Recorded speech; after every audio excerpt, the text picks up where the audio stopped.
Você provavelmente gosta de frutas, não é? Mas eu vou ser mais específico. Você gosta ou já experimentou uma fruta chamada figo?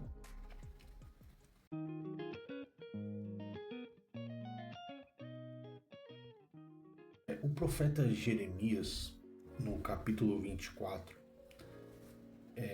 ele teve uma visão, né? Deus deu a ele uma visão sobre o momento em que o povo saiu do seu, da sua terra, né? E Deus permitiu que o povo fosse levado cativo ou preso, né? Para a Babilônia. Então Nabucodonosor, o rei da Babilônia, os levaram para cativos para a terra da Babilônia, né? Mas nesse período, nesse tempo, o Senhor ele deu uma visão de 2 cestos para Jeremias, cheios de figos. Um cesto eram figos bons, agradáveis ao paladar, né, de se comer. Quem come, quem gosta, sabe do que eu estou falando, é muito bom.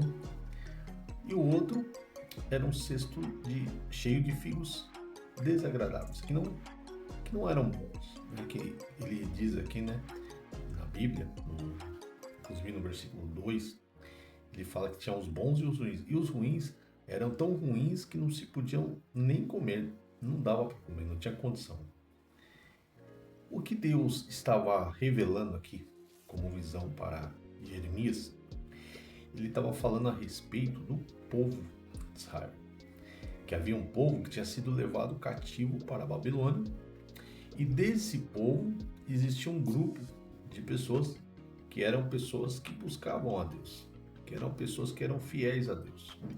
E desse meio também existia um outro grupo que, infelizmente, eram pessoas que não estavam nem aí para os mandamentos, não estavam nem aí para obedecer a Deus, só queria, talvez na época, ganhar dinheiro e tudo mais. Porém, esse povo bom, e colocando parênteses aqui, quando a Bíblia chama alguém de bom, um grupo de pessoas boas, ele não está falando referente a pessoas que fazem esmola, ou pessoas boas no sentido de fazer algo legal para o seu próximo, mas quando a Bíblia retrata alguém, pessoas boas, ele está falando que são pessoas que entregaram sua vida para Deus, pessoas que se converteram dos seus maus caminhos. E sendo assim, até porque Jesus, em certo momento, houve um jovem rico que veio até falar com Jesus e falou: bom homem, bom mestre, né? E Jesus fala para ele: olha, não me chama de bom, bom é Deus. Jesus ensinou da glória para Deus, né? E disse que bom é Deus, não há um ser humano bom nenhum, a Bíblia diz. E aqui Deus está comparando uma cesta ruim, ou melhor, uma cesta boa e uma ruim, né? Seria uma cesta de figo doce, agradável. Seria aquele povo que Deus ia tratar, e que aqui fala que ele ia levar para um outro lugar, para a terra dos caldeus, separando para o bem desse grupo, porque esse grupo agradava aos olhos de Deus. A questão é, eu e você e eu, né, nós, que tipo de fruta ou de figo nós temos sido aos olhos do Senhor? Como tem sido a nossa vida diante de Deus? E qual será o final que eu e você poderemos ter? Eu quero ler aqui com você, já dei todo o spoiler aqui do assunto, mas eu quero ler na Bíblia, mostrar aqui algumas coisas, né?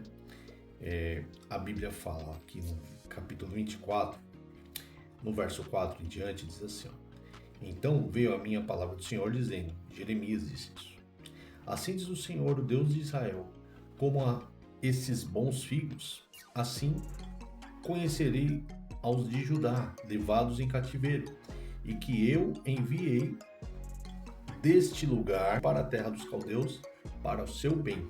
Então Deus pegou aquele grupo e fez algo, separou para que eles tivessem uma vida diferenciada, né? E no verso 8 diz o seguinte, ó: e como aos figos maus, agora falando dos maus, daquele outro grupo, que se não podem comer, de maus que são, Assim entregarei, aí ele coloca Zedequias, rei de Judá, e os seus príncipes, e o resto de Jerusalém, que ficou no resto desta terra, e os que habitam na terra do Egito, eu os entregarei para que sejam um terror, um mal para todos os reinos da terra, e uma vergonha e uma maldição em todos os lugares onde eles estiverem, onde eu arrojei. Então, existe essa questão da diferença entre o figo bom, o figo ruim, e a pergunta que fica aqui para mim, para você, para mim, para nós, é: que tipo de figo nós temos sido diante dos olhos de Deus? Figos bons ou aqueles ruins, porque não agradam? Na verdade, então, sejamos, claro, é o que Deus espera de nós, aqueles que fazem bem. Amém?